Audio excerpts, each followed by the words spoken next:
Oromia Dispatch Number 17, an urgent call to Oromo Loyalists. Oromia's future is not inside Ethiopia's geographic prison. By Banti Kittessa. To my Oromo brothers and sisters who still place hope in the Ethiopian state, I write with urgency and sincerity. I understand your desire for peace, your hope for reform, and your fear of renewed conflict. But let me speak plainly. What is now being proposed in the name of geographic federalism and economic integration is not unity, it is Oromia's political burial. Our nation did not struggle for generations to be renamed, redistricted, and reduced to an economic zone on someone else's blueprint. Oromia is not a province. Oromia is not an economic corridor. Oromia is a nation. And nations have the right to self-rule, to define their destiny, and to stand free. Geographic federalism, a blueprint for dispossession. Those pushing geographic federalism speak of rivers, roads, and economic clusters, but say nothing of our rights, our history, or our justice. They seek to carve Oromia into meaningless zones that serve investors and central planners, while stripping the Oromo people of political power. Today they redraw maps in the name of efficiency. Tomorrow they will sell our land to the highest bidder. Without sovereignty, economic promises are hollow. They will develop Oromia, but not for us, for others. The Ethiopian state, repackaging domination. For over a century, the Ethiopian state has changed its clothing, from empire to republic to federation, but its core remains unchanged, domination by a privileged few over the oppressed majority. Today's proposal of geographic federalism is merely the latest disguise. This new scheme seeks to erase Oromia's national identity and fragment our homeland into so-called development corridors, river basins, and economic clusters. It is an effort to place Oromia's fertile lands, rivers, coffee fields, and mineral wealth under the control of a federal state that has never respected the Oromo people's right to govern themselves. It is an attempt to dissolve the legal recognition of Oromia's nationhood in the constitution and replace it with powerless geographic zones that report to Addis Ababa, not to Oromia. Make no mistake, geographic federalism is nothing but the old imperial map, redrawn for the 21st century.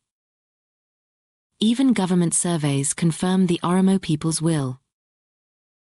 Despite being conducted by a government-affiliated body whose very purpose was to justify constitutional reform, a 2022 study by the Federalism and Diversity Management Policy Studies Center found the Oromo people's will unmistakably clear. The study revealed that 91% of Oromo respondents supported keeping the current ethno-territorial federal structure intact rather than dismantling it, FDRE Constitution after 3 decades, 2022, page 61.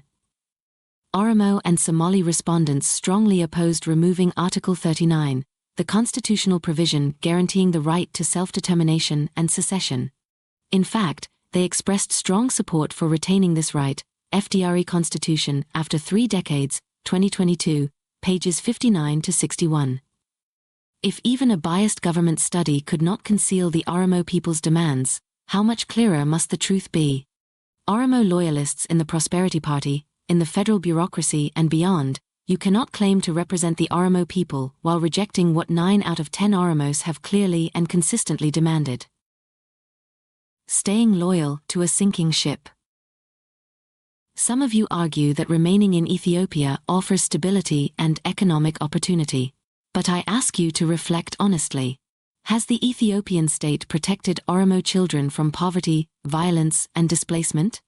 Has Addis Ababa respected Oromia's right to govern Finfinne, our historical capital? Has the federal government defended our language, safeguarded our farmers, empowered our workers, or invested in our youth? The answer is a resounding no. What we have today is a federation in name but a prison in practice. And now, with efforts underway to remove Article 39 and redraw Oromia's administrative boundaries, they are preparing to strip us of even the illusion of autonomy. If we accept this new geographic arrangement, we will be reduced to second-class citizens in our own homeland. Our wealth will be extracted for others' gain while we are left with token representation and no real control over our destiny. Independence, the only guarantee of freedom. Federalism has failed us. Reform has failed us. Dialogue has failed us. How much longer will we deceive ourselves into believing that we can fix an empire that was built on our oppression? The only path to Oromo freedom, dignity, and prosperity is an independent state of Oromia.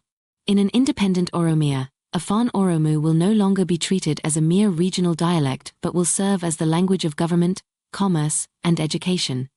In an independent Oromia, Oromo farmers will own and control their land, free from the interference of federal ministries or foreign investors.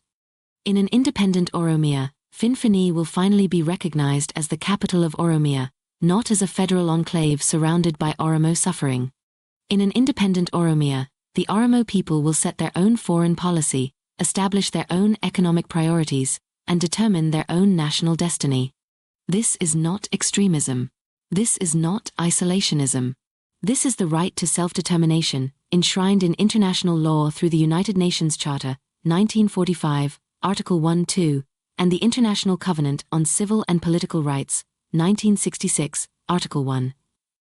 It is a right once promised in Ethiopia's own constitution, FDRE Constitution, 1995, Article 39.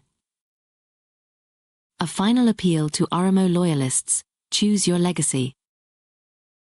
To Oromo loyalists in the Prosperity Party, in the federal bureaucracy, in the armed forces and elsewhere, I ask you, where does your loyalty truly lie? Is it with a state that has declared war on Oromia, your very identity? Is it with a regime that imprisons and kills your people for speaking the truth and fighting for their rights? Is it with a system that denies your people the ability to govern their ancestral homeland? Or is your loyalty to the Oromo nation, whose survival and future hang in the balance? No one will remember the salaries you earned or the titles you held within Ethiopia. But your children will remember whether you stood with your people when it mattered most. The future is sovereign. Let us be clear, we are not opposed to unity among nations. But unity cannot be built on the erasure of our identity or the theft of our homeland. The choice before us is clear. If we remain in Ethiopia, Oromia will be carved into economic zones controlled from Addis Ababa, and our people will be reduced to mere laborers in an economy designed for others' benefit. But if we stand for independence, we will have the opportunity to build a free, just, and prosperous Oromia for all who call it home. The time for illusions is over. The Ethiopian state has shown us its true face. Oromia's future lies not in endless promises of reform, but in the pursuit of freedom. Oromia shall be free. Oromia must stand as a nation among nations. Thank you for listening.